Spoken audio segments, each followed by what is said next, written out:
interested, and I think you might know the answer. If Trump wins in a week, a little over a week, and I think he will, what? I don't see how they're going to let him win. I don't. If they would overthrow governments in every other part of the world and rig elections and do coups and Juan Guaido and the whole and Zelensky and I mean they're willing to start a nuclear war. Why wouldn't they be willing to rig an election?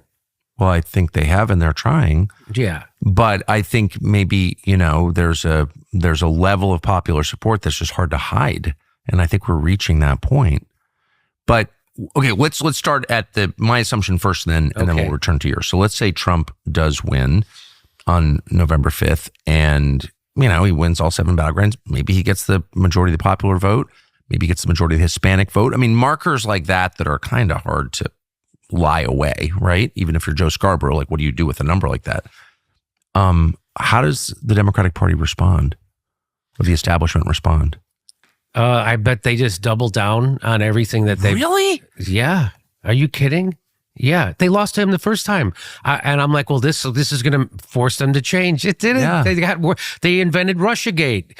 They ramped up the racism. That's so unhealthy. If you fail, I've been fired a lot. I had a drinking problem. But that's when you stop and you say, like, how did this happen? How was I part of this disaster? What bad choices did I make? To what extent was it my fault? You have to do that. That's what it is to be an adult, right? You can't always blame other people for your problems. It's amazing how many people aren't adults. That's what COVID taught me. That's what RussiaGate taught me. That's what every January 6th, Syria, Ukraine. I mean, it's amazing. People are propagandizing. They don't think they are. That's the problem. They think, and I had something to tell you about it, but I can't remember. But when he won the first time in 2016, I thought that was going to make them change it. They just got way worse. They got chaos. And I mean, why do you think there's an open border? There's many reasons. One is we can't meet our recruiting goals for the military. Well, exactly. And thank you for saying that. That's what this is. That's a big part of what this is. And I'm not making that up. Dick Durbin said it on this Senate floor into a camera. That's what this is, that we got to have these immigrants so we can meet our recruiting goals. Let's give them guns. Yeah, they're not going to be a tool of the state against the population. And then the Pentagon makes it legal for the military to murder American citizens? Are you joking? Yep. And another part is, of course... And no one says anything about it. It's as soon as unions start to get some power, right, they open the border and flood the country with immigrants and so now we have workers, desperate poor workers. Now their ire is turned towards even more desperate people, right? So we put sanctions on Venezuela and to try to overthrow their government because it turns out there's more oil underneath Venezuela than there is Saudi Arabia. And so all of a sudden we got to bring their people some democracy.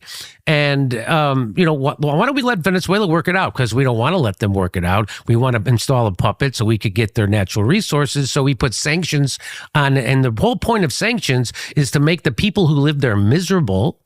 So they get so miserable, and the idea is they'll rise up and overthrow their leader, and then we can install a puppet. It's never worked. Not one time. Not one time has it worked. They're trying to do it to Iran. Not going to work. Russia. It's not working. And so those people then do become miserable, and then they flood our own country as immigrants, and they fly some of them in on jets, And same thing with Haiti. We've been wrecking their economy, and Hillary Clinton made sure they didn't get a minimum wage, right? And it's unbelievable what we've done. We've stolen their natural resources. We've stolen their gold. We've occupied their country. Right now, Joe Biden is bribing the corrupt government of Kenya to send their peacekeepers over to Haiti because the people are coming together in Haiti to realize that they have more in common and to oppose these puppet regime.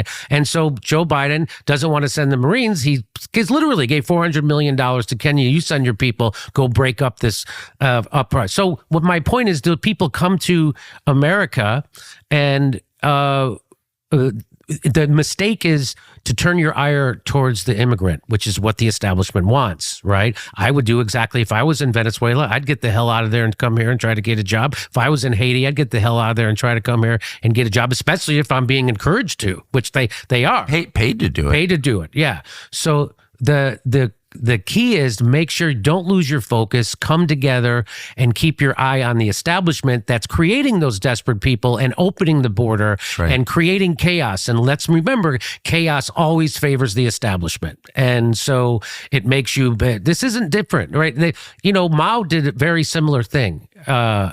That he split, he did divide and conquer. Can I just ask you, Russ? Chaos always favors the establishment. Yes. Chaos always. And if you feel like you're living in a chaotic country, it's because it's intentional.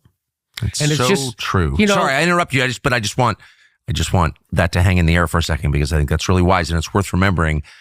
10 days out from a presidential election. Yes.